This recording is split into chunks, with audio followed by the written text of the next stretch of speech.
convidado para assumir um cargo e quando chegou no primeiro dia sentiu vontade de sair correndo por não se considerar qualificado o suficiente para exercer aquela função, mesmo tendo todos os diplomas, certificados e qualificações possíveis. A gente está diante então da síndrome do impostor ou da impostora. E no vídeo de hoje eu vou falar para vocês qual é o de pensamento que está presente dessa dinâmica que essa síndrome promove em nós.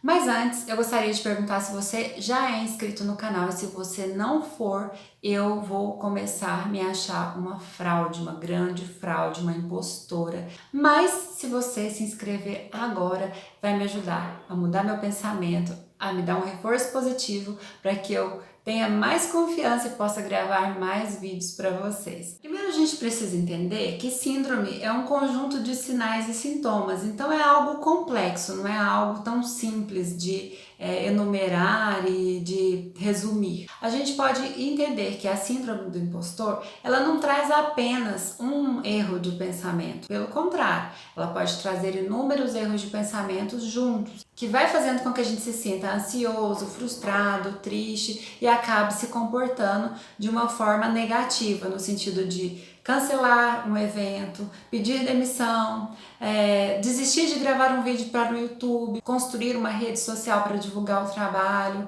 Mas no vídeo de hoje eu quero falar sobre um erro de pensamento que está muito forte na síndrome do impostor, que é a desconsideração ou desqualificação do positivo. E esse erro de pensamento, ele está presente em pessoas extremamente qualificadas, competentes em suas áreas, com muitas habilidades, porém, dentro delas, elas não acreditam que essas capacidades, essa força, essa facilidade em aprender sejam provenientes delas. Elas desqualificam o que elas têm de bom e trazem sempre algo negativo, sempre no olhar voltado para o que falta a elas até então. Então, eu vou dar um exemplo aqui para ficar mais palpável para vocês. Eu tiro uma nota boa, passo num concurso público que eu venho estudando há muito tempo. Quando as pessoas vão me parabenizar pela aprovação no concurso, muito provavelmente, se eu tenho essa dinâmica da desqualificação ou desconsideração do positivo, que é esse erro de pensamento, eu vou ficar com muita vergonha do elogio e vou falar: imagina, foi sorte. A prova estava até fácil, caiu tudo que eu estudei. Então a pessoa logo desqualifica todo aquele esforço que ela teve durante anos, todo aquele estudo que ela absorveu, que ela leu, às vezes que ela deixou de sair com os amigos para ficar estudando, e ela coloca assim como se fosse algo externo, que não fosse inerente ao esforço próprio dela. Eu acabei de me lembrar de um exemplo que eu ouvi esses dias e, gente, assim, não é para polemizar, é para a gente ilustrar, né, como a gente pode ser vítima dessa síndrome ou não, podemos reagir de uma outra maneira. Esses dias eu ouvi uma rádio nacional, de âmbito nacional, uma crítica, né, assim, na verdade havia críticas favoráveis e negativas a uma artista brasileira, a Bruna Marquezine, que em determinado momento da vida dela namorou com Neymar. Então é algo que foi público, notório e obviamente assim ela ganhou evidência no mundo todo nesse período. Porém, ela começou na carreira muito novinha, se não me engano, com 4 ou 5 anos de idade, a Bruna já começou na carreira artística como atriz.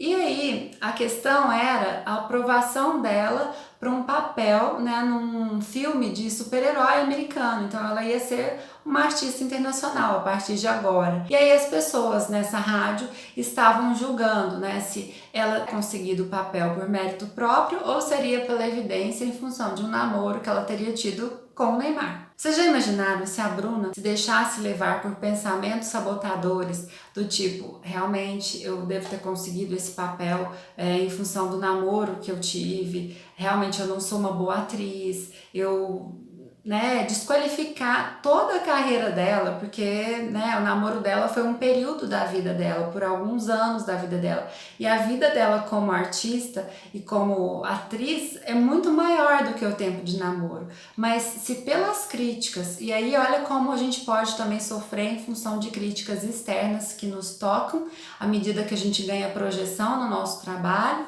né, a gente pode sofrer as consequências disso, começando a desenvolver pensamentos que desqualificam o esforço que a gente teve, desconsideram todo o aspecto positivo que foi desenvolvido pelo nosso esforço, pelo nosso trabalho. Então, imagina se ela se deixasse levar por essas críticas, que foi uma que eu vi numa rádio, provavelmente ela sofreu muitas outras, e ela se deixasse levar por elas e começasse a se achar de fato uma impostora, ela não teria nem ido fazer um teste numa língua diferente da língua mãe, né? Falando inglês, que já é mais difícil, num país diferente, para um filme que ela não conhece praticamente ninguém, que é um grande desafio. E eu acho que é um grande exemplo para a gente ter, né, em mente, para a gente não deixar essa autossabotagem acontecer, a gente analisar, né, a nossa história de vida. Peraí, de onde eu vim?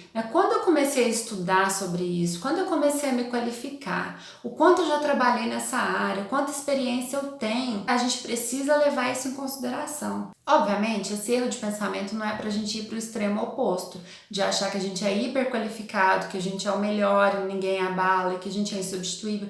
Não é nesse sentido, mas é pra gente entender na realidade o que eu tenho de limitação que eu preciso de fato correr atrás, em que eu sou boa, né? Por que eu passei nessa prova, por que eu fui escolhida para esse papel como atriz.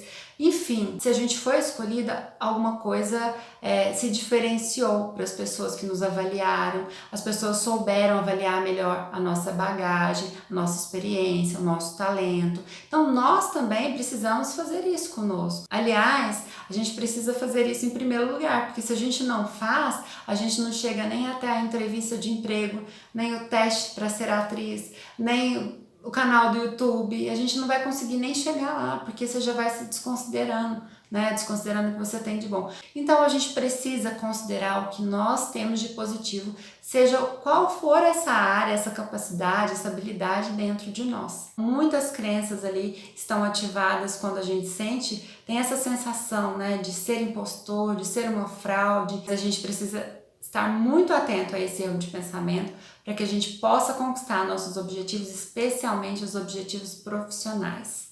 Então, se você gostou desse vídeo, eu peço que você curta, compartilhe com os amigos, não deixe de deixar um comentário e ficar atento aos próximos erros de pensamento. Obrigada por assistir e até o próximo vídeo.